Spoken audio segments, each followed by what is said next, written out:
चलिए खबरों में आगे बढ़ेंगे। आरोप बेहद संगीन है, लिहाजा सरकार भी गंभीर है। जंतर मंतर पर दिग्गज पहलवानों ने धरना दिया है तो खेल मंत्रालय ने अपना बुलावा भेजा। 4 खिलाड़ियों की टीम गई और मंत्रालय के नुमाइंदों से बात करके वापस आई। बातचीत के बाद भी नाराज रेसलर्स ने सवाल खड़े कर दिए। महिला खिलाड़ियों का कहना है कि अगर वो सुरक्षित नहीं है तो देश में कोई भी महिला सुरक्षित नहीं है। अपनी मांगों को लेकर धरना प्रदर्शन कर रहे खिलाड़ियों ने सीधा देश के प्रधानमंत्री से मदद की मांग की है तो सुप्रीम कोर्ट से भी इंसाफ की गुहार लगाई है। इस रिपोर्ट में आप देखें। जो देश का ताज वो आज क्यों नाराज? ओलंपियन को टेंशन, सवालों में फेडरेशन। क्या है ट्रेनिंग के नाम पर शोषण का सच?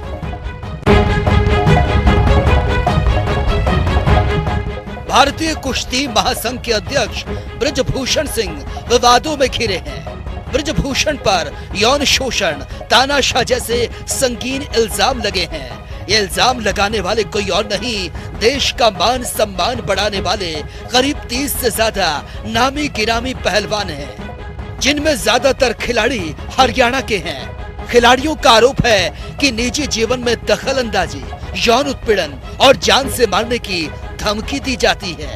रेसलर विनोद के मुताबिक, रेसलर विनेश के मुताबिक कुछ कोच सालों से यौन उत्पीड़न कर रहे हैं। कई महिलाएं पहलवान कर चुकी हैं शिकायत, मुझे जान से मारने की धमकी दी गई। भारतीय कुश्ती महासंघ और अध्यक्ष ब्रजभूषण सिंह पर आरोपों का सिलसिला यही नहीं थमा।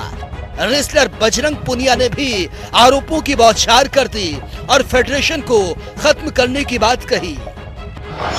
नहीं रखा जा रहा है पहलवानों के हित का ध्यान। नए पहलवान का भविष्य सुरक्षित होना चाहिए। अब नए संघ के अस्तित्व में आने का समय है। ब्रजभूषण सिंह सियासत के वो नाम है जो अपनी दबंगई और लगातार जीत के लिए जाना जाता है और राजनीति के अखाड़े में कई सियासी पहलवानों को पटकनी दे चुके हैं, लेकिन इस बार देश के पहलवानों का दांव उन पर भारी पड़ गया। बात उनके इस्तीफे का नहीं हो रही है, इस्तीफा तो हम उनका लेके ही रहेंगे। अगर हमें और ज्यादा उकसाया गया तो हम उनको जेल में भी डलवाएंगे। हम चाहते हैं कि उनका इस्तीफा लीजिए और उन पे कार्रवाई की जाए। इस्तीफा नहीं, फेडरेशन को भंग किया जाए। इस्तीफा लेके तो वो अपने लोगों को ही बिठाएंगे। हम इस्तीफा ना चाहते हुए फेडरेशन को भंग करना चाहते हैं, क्योंकि जो स्टेट की जो संघ है, कुश्ती संघ जो स्टेटों के हैं, उनमें भी सभी उन्हीं के लोग बैठे हैं जो उन्हीं के इशारे पे काम करते हैं। तो हम इस्तीफा नहीं चाहते, हम फेडरेशन को भंग करना चाहते हैं। हमारी यही मांग है गवर्नमेंट से। रही दूसरी बात, हम लीगल तरीके से भी हम जाना नहीं चाहते थे, क्योंकि हमें एक विश्वास था कि देश के प्रधानमंत्री जी, गृह मंत्री जी हमें उस लाइन में नहीं लेके देना चाहेंगे। हम उनके सामने जाके वो प्रूफ विद लड़कियां हम लेके जाते और कोई लड़की भी सामने नहीं आती, किसी की लाइफ को भी डेंजर नहीं होता, किसी की फैमिली को भी कोई नुकसान पहुंचाने की कल को हानि नहीं होती। हम ये खतरनाक कदम उठाना नहीं चाहते थे।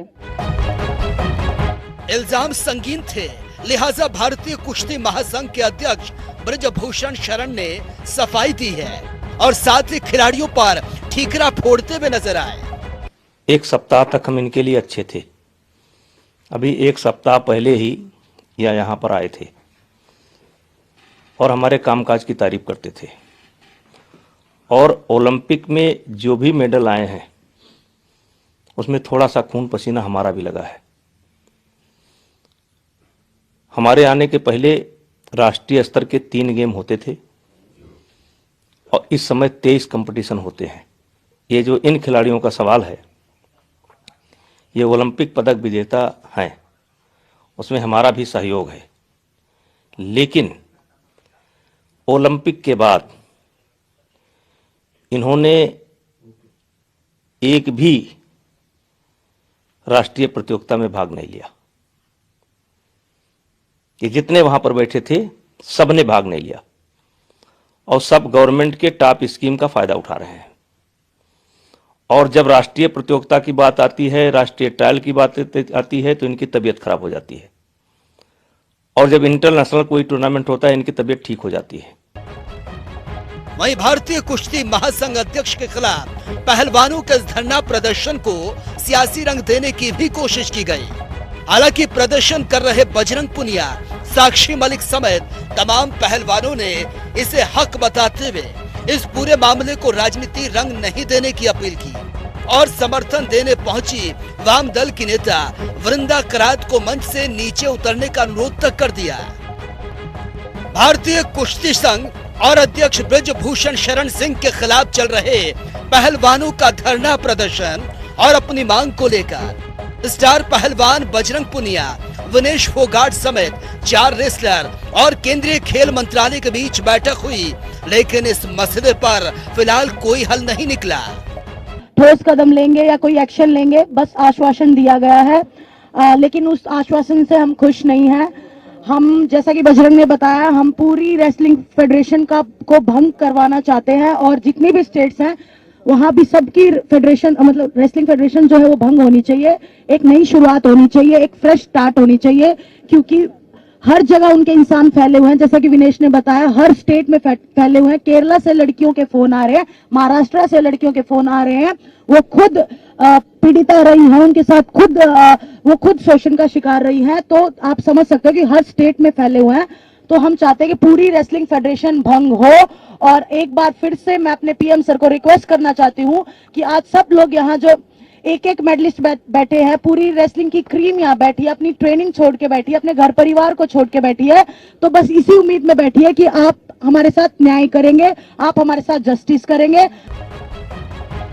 रेसलिंग फेडरेशन के खिलाफ आंदोलन में वो सभी चेहरे उतरे जिन्होंने अंतर्राष्ट्रीय मंच पर देश का नाम रोशन किया। विनेश फोगाट के साथ साक्षी मलिक, सोनम मलिक, बजरंग पुनिया जैसे जाने माने चेहरे, सबकी जुबान पर सवाल और तमन्ना एक कि बात अब सिर्फ प्रधानमंत्री नरेंद्र मोदी से होगी। खेल और खिलाड़ियों को लेकर सदैव भारत सरकार ने लगातार शानदार काम किया है और आपने खेल के उत्थान के लिए देखा होगा जिस तरह से भारत ने मेडल भी जीते हैं, परफॉर्मेंस हुई, बहुत अच्छा भी किया है। फेडरेशनों में सुधार लाने के लिए भी लगातार काम हुए हैं और जो आरोप लगे हैं, मैं तो यही कहूँगा, खिलाड़ियों ने जो आरोप लगाए वो गंभीर किस्म के हैं और उसका संज्ञान लेते हुए भारत सरकार ने, खेल मंत्रालय ने तुरंत कार्रवाई करते हुए रेसलिंग फेडरेशन ऑफ इंडिया को नोटिस भी दिया, 72 घंटे के अंदर जवाब भी मांगा। खेल संघों में विवाद पहली बार नहीं है, लेकिन इस बार जिस अंदाज में पहलवान सड़क पर उतरे, उससे तो ये साफ हो गया कि मामला काफी संगीन है और आगे बढ़ चुका है। जनता टीवी के लिए मोहित की रिपोर्ट।